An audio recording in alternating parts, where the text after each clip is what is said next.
बिहार के माननीय मुख्यमंत्री श्री नीतीश कुमार जी कोई भी कदम उठाते हैं तो उसको इसी तरह से देखा जाता है। आप बताइए कि मुख्यमंत्री और गवर्नर का रिश्ता क्या होता है। नीतीश कुमार का तो सिर्फ एक सोच है कि विकास हो, बिहार के 13 करोड़ लोगों की तरक्की हो, 13 करोड़ लोगों को रोजगार मिले। पनोरमा ग्रुप, जो सोचता है वो करता है। नमस्कार, आप देख रहे हैं भारत लाइव और मैं हूं हमजा अब्बास। देखिए, राम मंदिर का उद्घाटन हो गया है, जिसको लेकर के मुल्क में जो आवाम है वो काफ़ी जज्बाती है। और साथ ही साथ आपको बता दें कि हम लोग 2024 के चुनाव के बिल्कुल नज़दीक पहुंच गए हैं। कदम ब कदम जो है वक्त गुजरता जा रहा है और सियासत जो है उसमें हलचल काफ़ी तेज़ हो रही है।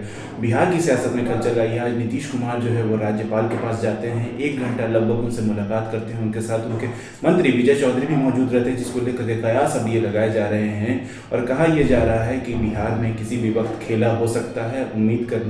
उम्मीद रखिए आने वाले चेंज की। इसी मामले पर हमारे साथ बात करने के लिए जेडीयू के सीनियर लीडर और एमएलसी खालिद अनवर हैं। कैसे देखते हैं इसको? सर, कहा जा रहा है खेला होगा। देखिए, बिहार के माननीय मुख्यमंत्री श्री नीतीश कुमार जी कोई भी कदम उठाते हैं तो उसको इसी तरह से देखा जाता है। आप बताइए कि मुख्यमंत्री और गवर्नर का रिश्ता क्या होता है, और मुख्यमंत्री गवर्नर से नहीं मिलेंगे तो फिर स्टेट कैसे चलेगा। आप लोगों को पता होना चाहिए कि श्री नीतीश कुमार जी प्रोटोकॉल मेंटेन करने में और डेमोक्रेटिक जो चीज़ें हैं उसको मेंटेन करने में माहिर माने जाते हैं। वो जो भी गवर्नर आया बिहार में उससे उनका रिश्ता काफ़ी अच्छा रहा। और आप लोगों को पता है कि अभी बजट सेशन होने वाला है 5 फरवरी से। बजट सेशन के दोनों हाउस को यानी ज्वाइंट संबोधित करते हैं राज्यपाल महोदय।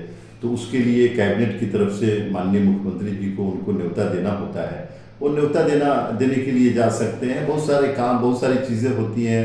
यूनिवर्सिटी एजुकेशन का मामला, यूनिवर्सिटीज़ का मामला है, एजुकेशन का मामला है, उस पर डिस्कशन के लिए और राज्यपाल महोदय को रिपोर्ट करने के लिए कि हम क्या कर रहे हैं, बिहार के भले के लिए क्या हो सकता है।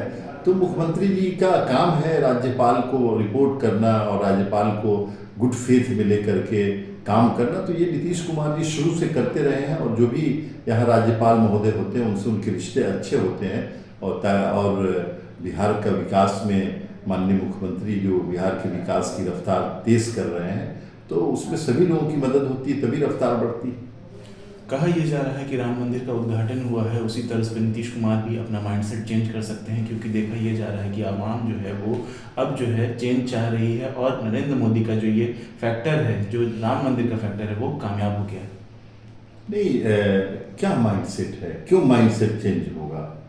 नीतीश कुमार का तो सिर्फ एक सोच है कि विकास हो, बिहार के 13 करोड़ लोगों की तरक्की हो, 13 करोड़ लोगों को रोजगार मिले, 13 करोड़ लोग खुशी और चैन के साथ रहे। यही उनका एक माइंड है।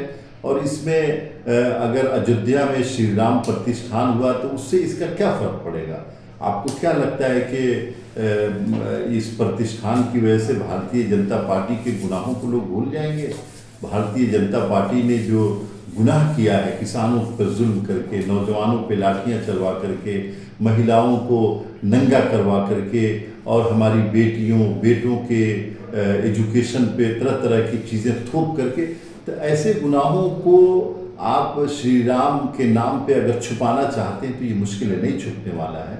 और भारतीय जनता पार्टी कितनी भी कोशिश कर ले उसको 2024 में इस मुल्क से, इस सत्ता से जाना पड़ेगा, क्योंकि भारतीय जनता पार्टी ने देश के संस्कृति को बर्बाद किया है, देश के इकोनॉमी को बर्बाद किया है, देश के अमन को बर्बाद किया है, देश के बिजनेस को बर्बाद किया है, देश के रोजगार को बर्बाद किया है, देश के बैंकों को बर्बाद किया है, देश के रेलवे को बर्बाद किया है। यानी जितने शोबे हो सकते हैं, डिपार्टमेंट्स हो सकते हैं, सभी को भारतीय जनता पार्टी ने बिल्कुल आखिरी हदों पर पहुंचा दिया है बर्बादी के। तो ऐसे में आप धर्म का अगर चोला पहनना चाहें, अध्यात्म के पर्दे में अपने गुनाहों को छुपाना चाहें तो ये मुश्किलें नहीं छुपेगा। आपके पार्टी के प्रवक्ता हैं सुनील सिंह, जिन्होंने पार्टी छोड़ी है और कुछ बयानात उनके सामने आए हैं। उन्होंने कहा है कि पार्टी में जोर आजमाइश का दौर चल रहा है, हर कोई अपने अपने आदमी को बैठाना चाह रहा है और जो कार्यकर्ता हैं उनको जो है आपकी पार्टी में ओहदा नहीं मिल रहा है। मुझे लगता है कि ये सही अप्रोच नहीं है सुनील जी का, जो पार्टी छोड़ करके गए हैं।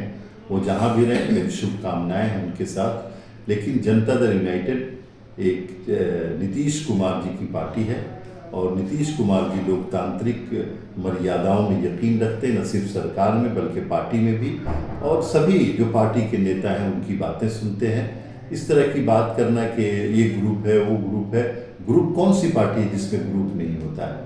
और जिस पार्टी में ग्रुप नहीं है वो पार्टी नहीं हो सकती, वो भारतीय जनता पार्टी की तरह एक कंपनी, कॉर्पोरेट कंपनी हो सकती है। तो ग्रुप है और ग्रुप में सभी ग्रुप में लोग काम कर रहे हैं, तो इतना हताश नहीं होना चाहिए।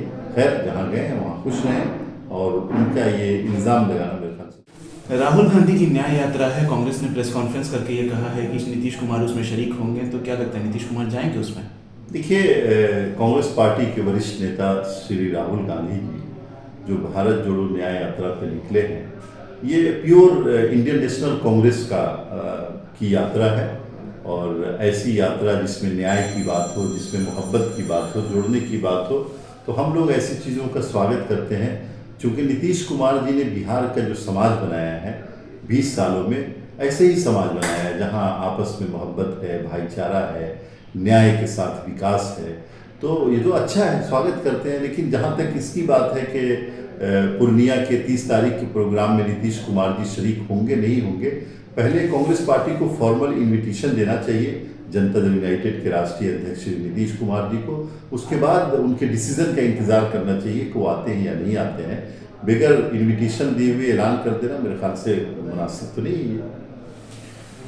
ये थे हमारे साथ जेडीयू के एमएलसी खालिद अनवर, जिन्होंने साफ साफ कहा है कि बीजेपी जो है वो राम के नाम पर अपने कामों को छुपा नहीं सकती है। बीजेपी ने आवाम के लिए कोई काम नहीं किया है, सिर्फ दावे किए हैं। बीजेपी की कोई ज़मीन नहीं, बुनियाद नहीं है। और रही बात नीतीश कुमार की आने वाली न्याय यात्रा में शरीक होने की, तो नीतीश कुमार को अगर इन्विटेशन आएगा तो नीतीश कुमार जरूर जाएंगे। ऐसी तमाम अपडेट्स के लिए देखते रहिए भारत लाइव। शुक्रिया। पनोरमा ग्रुप, जो सोचता है वो करता है।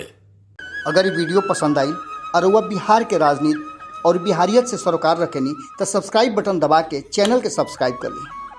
ओजे एगो घंटी बा, ओकरा बटन दबा देला से कुल सटीक और मारक खबर रुआ मुफ्त में मिल जाई। अगर रुआ पत्रकारिता के हमनी के नया प्रयोग में सहयोग कर चाहतानी तो ज्वाइन बटन दबा दी। पेटीएम नंबर नोट कर ली 9386816700। धन्यवाद।